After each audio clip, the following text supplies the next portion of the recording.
Phenomena. Do do do do. Phenomena. Do do do do.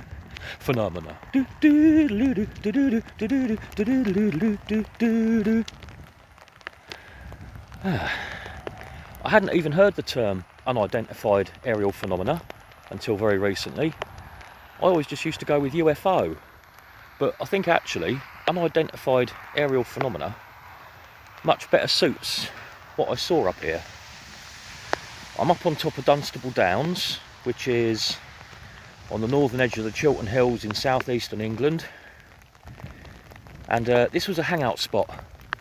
When I was about 18, 19 years old, me and a few of my mates all had old VWs that we'd customised, you know, and we used to come and hang out up here at night, have fires and stuff. None of which you can do anymore, it's all a lot more managed. The rain's getting heavy. What I saw was just down there. I'm going to go and jump back in the car and we shall discuss it further.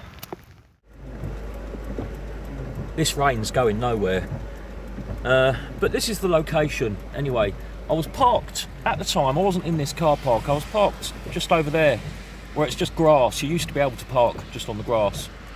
But we're talking down there, just beyond the Glider Club.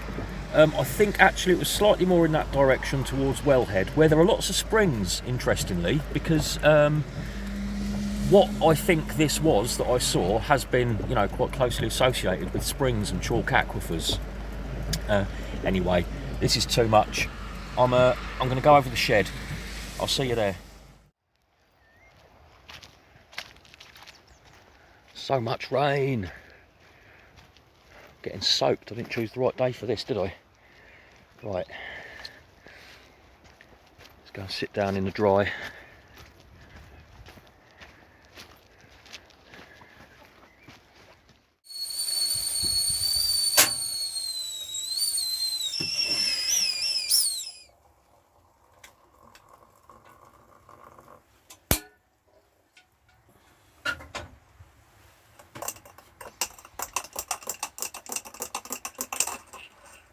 When in doubt, jam jar.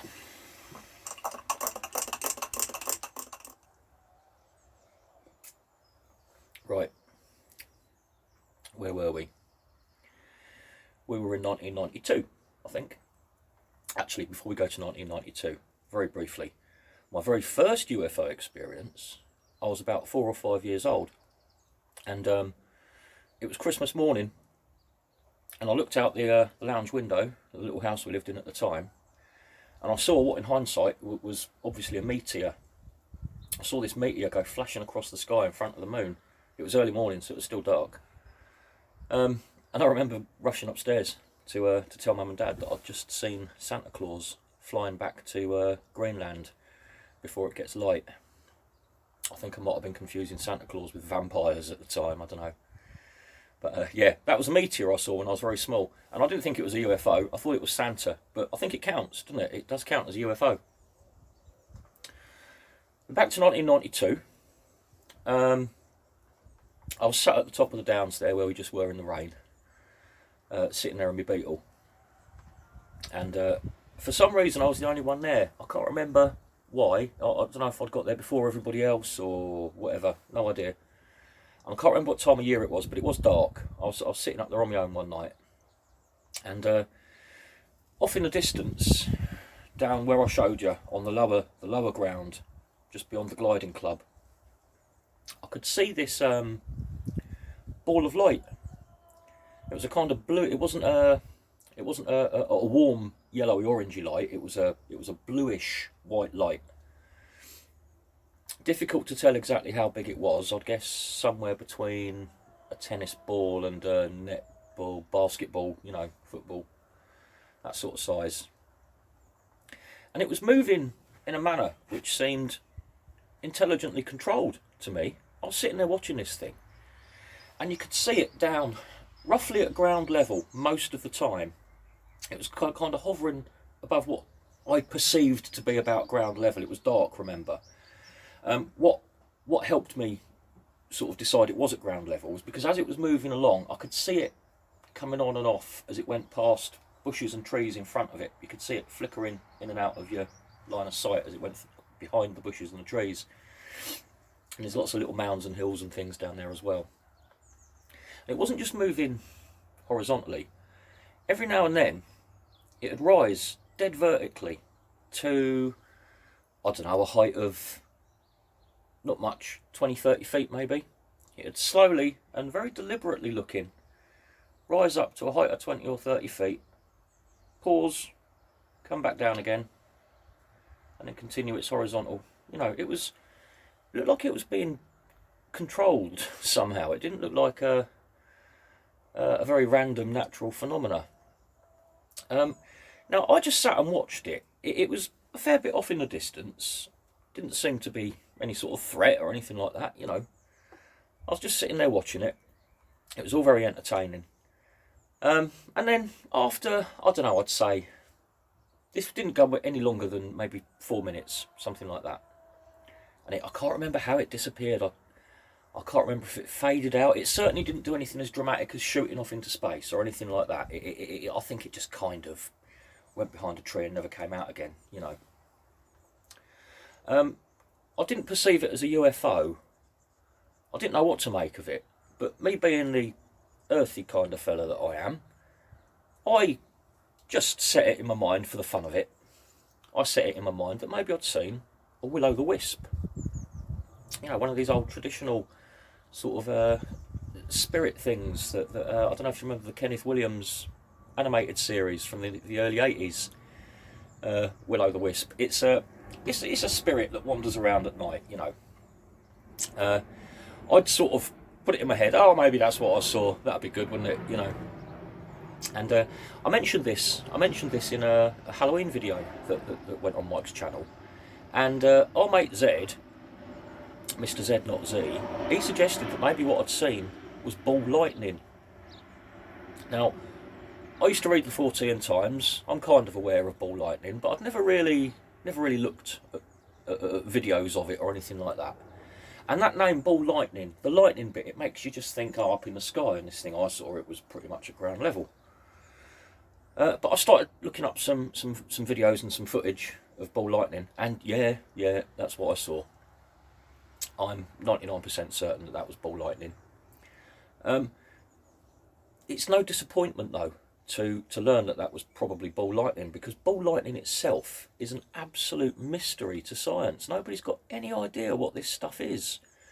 You just have to go on Wikipedia and you'll see a list of, I don't know what, 12 to 15 different scientific theories as to what ball lightning might actually be.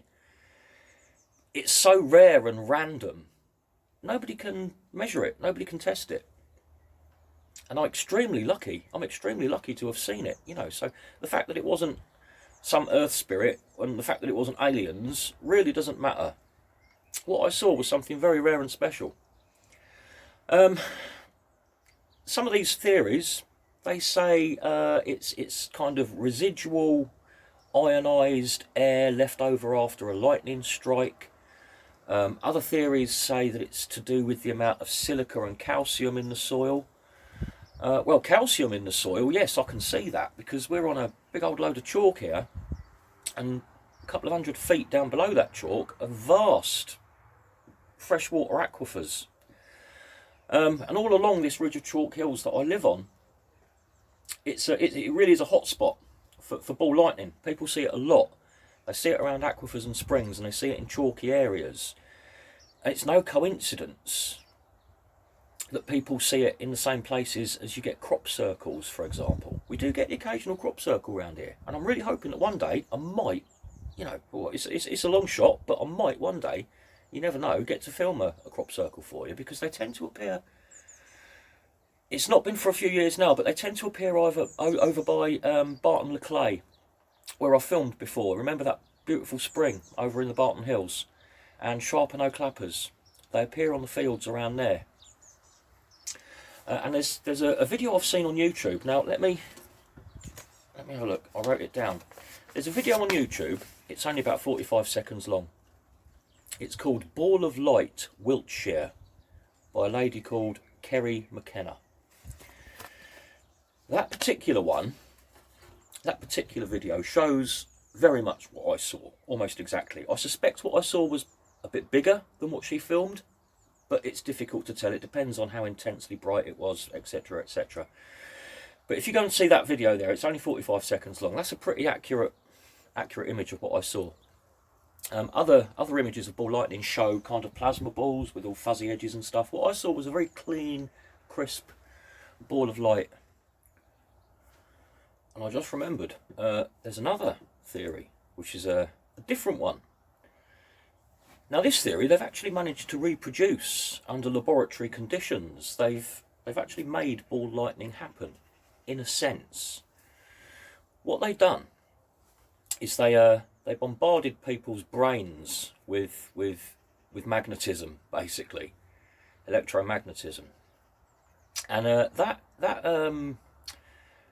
caused people to have visual hallucinations.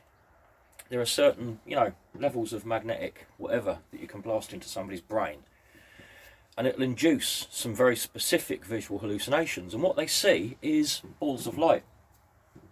So that is another possibility. That's interesting. Maybe there could be some sort of disturbance in the Earth's magnetic field, and if you're in the right place at the right time, it will make you see ball lightning. Or maybe it could be because there's a huge alien mothership just passing overhead, thus making it even more of a UFO experience. I don't suppose I'll ever get to see ball lightning again, so I'm pretty lucky to have seen it. It's a shame it happened when it did, because people weren't walking around with mobile phones even, let alone cameras on their phones. Not that my phone's even got a camera on it anyway, so it wouldn't make any difference, would it? Anyway, yeah, I don't suppose I'll ever see it again. So what I'm saying is, it's a shame in a way that I haven't got it on video. But you can go and take a look at that, what was it, Ball of Light Wiltshire video. I'll give you a fair idea of what I saw. I hope you found that mildly interesting. Point is, really, that even though I think I've explained it, it was still a pretty fantastic thing to see. Now keep your eyes open, you never know, you might get to see some yourself. See you later.